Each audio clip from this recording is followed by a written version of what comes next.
Washington, D.C., November 15th, 2024, a Thursday morning. Larry Fink walks into a closed-door meeting at the Treasury Department. No press, no cameras, no public record. Just him, Treasury officials, and representatives from the Federal Reserve. The topic? Public-private partnership framework for economic stabilization. That's Washington speak for something darker. They're planning how to use your retirement account as collateral when the dollar system implodes. Not if, when. This isn't a bailout. This isn't a bail-in. This is a coordinated seizure dressed up as emergency legislation. And they're building the legal infrastructure right now while you're checking your 401k balance and trusting that everything's fine. It's not fine. The dollar's dominance is ending. The debt is unpayable. And when the system breaks, they need a scapegoat and a piggy bank. You're both. Let me take you back to a moment most people forgot. Poland, April 2013, a Wednesday afternoon. The government announces a pension reform. They call it modernization. They call it strengthening the system. But here's what actually happened. They seized 51.5% of all private pension fund assets. Just took them. Not through a tax, not through inflation, through direct transfer. Your retirement account held government bonds. The government decided those bonds no longer belong to you. They belong to them. Because they issued the bonds, and they decided they couldn't pay them back, so they just take them instead. 300 billion zloty. Vanished. That's $95 billion in today's money. Disappeared from private accounts into government coffers overnight. Pensioners woke up with half their life savings gone. The government's explanation? They were reducing public debt. The math was beautiful. Evil, but beautiful. See, when pension funds held government bonds, those bonds counted as public debt. When the government seized those bonds back into their own system, suddenly the debt ratio looked better on paper. Problem solved. For them. The Polish people learned something that day. Your retirement isn't yours. It's a loan to the system. And the system can recall that loan whenever it needs to. Wall Street watched. The IMF watched. BlackRock watched. And they took notes. Here's what you need to understand about Larry Fink. He's not just running an asset manager. He's running the infrastructure that will replace the banking system when it fails. BlackRock manages $10.5 trillion. That's more than the GDP of every country except the United States and China. But the number isn't what matters. It's the access. BlackRock's Aladdin system monitors $21.6 trillion in assets globally.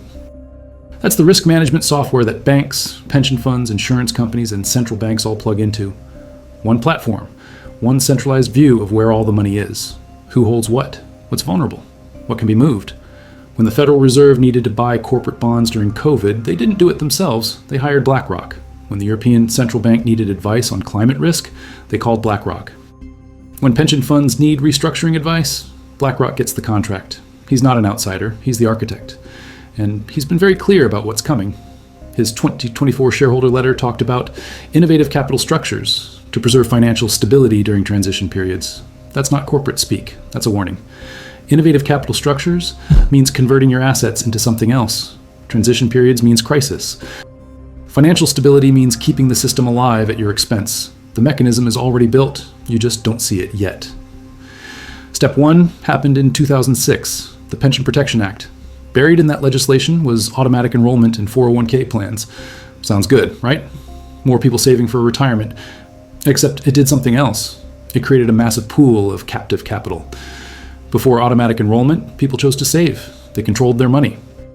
After automatic enrollment, money flowed automatically from paychecks into accounts managed by firms chosen by employers. Firms like BlackRock, Fidelity, Vanguard. You think you own that account. You don't. You have a claim on assets held in a trust structure managed by a third party who invests through intermediaries into funds that hold positions in companies you'll never see. That's not ownership. That's a long chain of intermediaries between you and your money. And every link in that chain is a point where the system can restructure, convert, or redirect your claim. Step 2 happened in 2010, Dodd-Frank. Everyone focused on the banking reforms. Nobody paid attention to Title II, Orderly Liquidation Authority. That section gives the FDIC power to seize and restructure failing financial institutions. But read the fine print. It doesn't just apply to banks. It applies to financial companies that pose systemic risk. And guess what qualifies as a financial company? Asset managers, pension administrators, insurance companies, anything that touches the financial system. When the crisis hits, Treasury can designate your pension fund as systemically important, put it under FDIC control, restructure its liabilities, convert your retirement balance into equity in a government-managed vehicle, legally, with congressional authorization, with public support because they'll frame it as saving the system. Step 3 is happening right now. Public-private partnerships. That phrase appears in every Treasury document, every Fed paper, every BlackRock proposal. It means using private capital to backstop public obligations. Your retirement account is private capital. Government debt is a public obligation. Put them together during a crisis, and suddenly your 401k becomes the collateral for keeping government bonds from defaulting. Here's the timeline they're following. Watch for these markers. Phase 1, dollar stress. This is already happening. BRICS nations are trading in local currencies. Saudi Arabia let the petrodollar agreement expire in 2024. They didn't renew it. 50 years of forcing the world to use dollars for oil purchases just ended. China's digital yuan is processing $2 trillion in transactions annually, not as a replacement for dollars, but as infrastructure for when dollars aren't needed. Russia's trading oil for rupees, for yuan, for gold, anything but dollars. The dollar's share of global reserves dropped from 71% in 2000 to 58% in 2024. That's not a slow decline. That's an acceleration. And when reserve currency status breaks, it breaks fast. Phase 2, debt crisis. The U.S. national debt hit $36 trillion in January 2025. Interest payments alone are $1.6 trillion per year. That's more than defense spending, more than Medicare. The government is borrowing money just to pay interest on money they already borrowed. You can't fix that with growth. You can't tax your way out. You can only default, inflate, or restructure. Default means admitting failure. Inflation means visible theft. Restructuring means taking assets from creditors. And who are the creditors? Anyone holding treasury bonds, like pension funds, like 401ks, like IRAs, like you. Phase 3, the emergency. This is when they move. It won't be announced in advance. It'll hit over a weekend. Markets will be closed. You'll wake up Monday morning to news that decisive action was necessary to prevent systemic collapse. They'll announce a temporary measure, just until stability returns. Your retirement account will be converted to Treasury stabilization bonds. New instrument, longer maturity, lower interest rate, but guaranteed by the full faith and credit of the United States government, guaranteed by the same government that just restructured because it couldn't pay its debts. But they'll call it patriotic. They'll call it shared sacrifice. They'll call it the only way to preserve the system. Let me show you exactly how they'll sell this to the public. First, they'll create a villain. It won't be the government. It won't be the Fed. It'll be speculators, foreign adversaries, crypto. Whoever makes a good scapegoat, they'll say these bad actors attacked the dollar, undermined confidence, created instability, and that responsible citizens need to support emergency measures to restore order. Second, they'll offer a carrot. Not everyone gets restructured. If you're under a certain balance, you're protected. Maybe $100,000. Maybe $250,000. Enough to make the middle class think they're safe while the wealthy get restructured. But here's the trick. The threshold will be total household retirement assets. Not per account, not per person. Household. Your 401k plus your spouse's IRA plus any inherited accounts, they'll add it all up. And most middle class families will be over the limit without realizing it. Third, they'll make it voluntary at first. You can opt into the new Treasury stabilization bonds and get a small premium, maybe 2% above the old rate. Or you can keep your existing structure and accept the market risk. Except there won't be a market. Trading will be halted, redemptions suspended. Your only choice will be to convert on their terms or watch your balance drop 40% when trading resumes. That's not a choice. That's a gun to your head. Fourth, they'll make examples. Anyone who tries to move money beforehand will face penalties, capital controls, withdrawal limits. Anyone who tries to sue will face years of litigation against government lawyers with unlimited resources. The message will be clear. Comply or be destroyed. You know what's terrifying? They've already tested this domestically. Remember 2020, the CARES Act? Everyone focused on stimulus checks and PPP loans. Nobody paid attention to Section 222. It suspended required minimum distributions from retirement accounts. Sounds helpful, right? If you're 72 or older, you normally have to withdraw money from your IRA every year and pay taxes. COVID hit. The government said you can skip it for 2020. Keep your money invested. Except that wasn't mercy. That was infrastructure testing. They proved they could change the rules on retirement accounts with emergency legislation. They proved people would accept it. They proved the system could process the changes quickly. Now they know it works. Next time, instead of suspending withdrawals, they'll mandate conversions. Same mechanism, same legal structure, different outcome. And if you think your financial advisor will warn you, think again. Advisors are paid by the firms managing your money. Firms that have contracts with BlackRock, firms that will be implementing the new structure, firms that will earn fees on the converted assets. Your advisor won't call you and say run. Your advisor will call you and say, this is actually a good thing. More stability, government backing, professional management, all the words that make scared people feel better while they're being robbed. Let me tell you who benefits from this convergence between government and BlackRock. Not you, not retirees, not small savers. The winners are the institutional players who get to manage the seized assets. When Poland took pension funds, they didn't stuff the money in a vault. They gave it to state-controlled asset managers. Those managers charged fees, bought bonds, supported government spending. The money got recycled back into the system that seized it. Same thing will happen here. Your converted retirement account will be managed by approved institutions: BlackRock, State Street, Vanguard. The firms that already have the infrastructure, the firms that already have the government contracts, the firms that help design the restructuring, they'll charge 0.5% annually, maybe 0.75%. Doesn't sound like much. But on 10 trillion in retirement assets, that's 50 to 75 billion in fees every year, forever. For managing assets they helped confiscate. And the government gets what it wants: captive demand for treasury bonds. No more worrying about foreign buyers. No more worrying about interest rates. Just force domestic retirement accounts to buy government debt at whatever rate the government sets. It's financial slavery, but it'll be legal. Here's what you're not seeing in the news. December 2024. The Treasury Department published a paper called Enhancing Retirement Security Through Public Capital Markets Integration. Sounds boring. It's a blueprint. The paper argues that retirement accounts should be required to hold a minimum percentage of government securities. For safety, for stability, for patriotic duty. They suggest 40% minimum allocation to treasuries. Right now, most 401ks hold maybe 10% bonds. The rest is stocks, cash, alternatives. If they force 40%, that's an additional $3 trillion of demand for government debt. That's not market demand, that's manufactured demand. That's using your money to finance their spending. But it gets worse. The paper also discusses optimal duration matching for retirement liabilities. That's code for forcing you to buy long-term bonds, not 2-year notes you can sell easily, 30-year bonds that lock up your capital for decades. When inflation spikes, those bonds lose value. When rates rise, those bonds drop 30%. But you can't sell because you're locked in. You just watch your retirement shrink while the government spent the money you lent them. And BlackRock?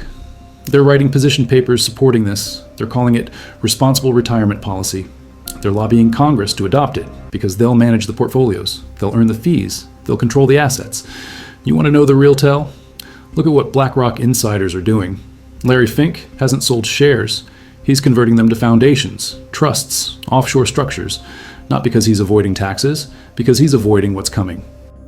When you own stock, it can be taxed, seized, restructured. When you own a foundation that owns stock, it's protected by nonprofit law.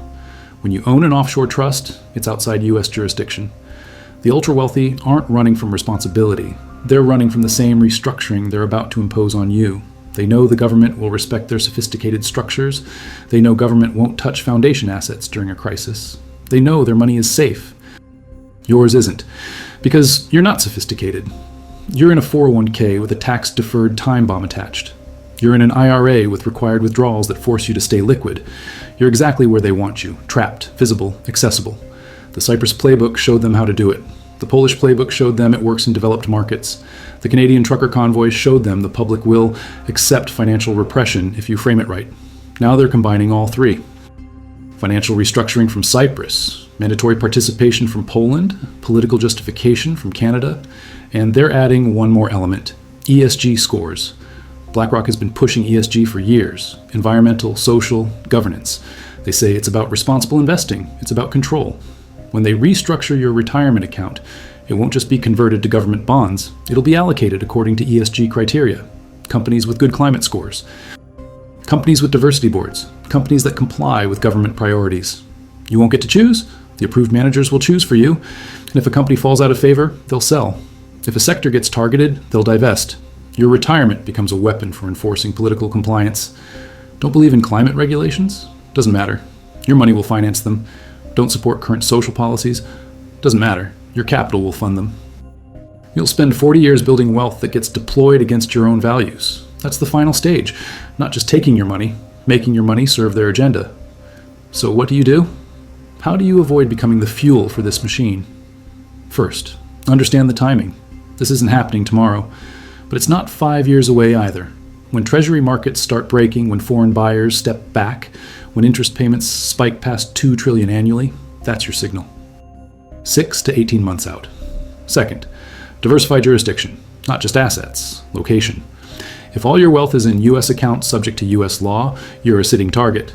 Look at foreign accounts, foreign custody, foreign legal structures, not to evade taxes, to create optionality. Third, consider Roth conversions. Yes, you'll pay tax now, but Roth accounts have already been taxed. They're less attractive targets for restructuring because the government already got their cut. Traditional IRAs and 401ks are tax deferred. That makes them priority targets. Fourth, reduce qualified account balances. If you're over 59 and a half, you can withdraw without penalty, take distributions, pay the tax, get money into accounts you control. Not brokerage cash, not money market funds, hard assets, physical gold, Bitcoin and cold storage, real estate with no mortgage. Fifth, watch for the legislation. When Congress starts discussing retirement security enhancement or pension stability acts, that's the warning. They won't call it confiscation, they'll call it protection. Read past the title, look at the mechanism. Sixth, build parallel systems now. Cash reserves outside the banking system, barter networks, skills that have value in any economy. The more independent you are from the formal financial system, the less leverage they have over you. Let me tell you what happens if you don't prepare. You'll wake up one Monday morning, markets are closed, the president is giving an emergency address. He's announcing that decisive action was required over the weekend to prevent economic collapse. Your retirement account has been converted. You had $800,000 in your 401k. Now you have 800,000 units in the Treasury Retirement Stabilization Fund. It's backed by government bonds. It's managed by BlackRock. It can't be withdrawn until you're 65, or 67, or 70. They'll decide later. You call your advisor. He says this was necessary. This was the only way to save the system. This was actually lucky because now your retirement is guaranteed by the government. Guaranteed by a government that just restructured because it couldn't pay its debts. You check the value of your units. They're priced at par, $1 per unit. But there's no market to sell them, no way to exit. No way to convert to anything else. You're locked in. 6 months later, inflation spikes. Your grocery bill doubles, your rent increases, your healthcare costs explode, but your retirement account is still priced at par. Still locked, still losing value every day. That's not a nightmare scenario. That's the plan. Poland showed them it works. Cyprus showed them people accept it. Canada showed them you can weaponize the banking system politically. Now they're building the infrastructure to do it at scale in the largest economy on earth. BlackRock isn't the villain. The government isn't the villain. The system is the villain, and they're both serving that system. Because the system rewards compliance and punishes independence, you're supposed to trust the system, keep working, keep saving, keep feeding money into accounts they control, and when the system needs fuel, you're it. But you don't have to be. Every dollar you move out of their reach is a dollar they can't seize. Every asset you hold outside their structure is protection they can't touch. Every skill you develop, every network you build, every ounce of gold you hide is sovereignty they can't take. The window isn't closed yet, but it's closing fast. Treasury markets are showing stress. Foreign buyers are stepping back. Deficit spending is accelerating. When the crisis hits, it'll move faster than you can react. Poland gave its citizens no warning. Cyprus gave 48 hours. Canada gave zero notice. You think you'll have time to move money, file paperwork, restructure accounts? You won't. The seizure will be digital, instantaneous, complete, and legal. Your choice is simple. Trust that the government and BlackRock have your best interests at heart, or prepare for the reality that systems protect themselves, not you. They're counting on you to stay passive, to believe it can't happen here, to think your retirement is safe because you've been paying into it for decades. They're wrong about one thing. You're not passive. You're watching this video, you're learning the mechanism, you're seeing the infrastructure being built. Now act on it. Before the Monday morning when you wake up and it's too late. The silent heist isn't coming, it's already in progress. The only question is whether you'll be a victim or someone who saw it coming and move before they could reach you. Get positioned, get protected, get free. Because when they come for retirement accounts, they won't ask permission. They'll just take, and they'll call it saving you.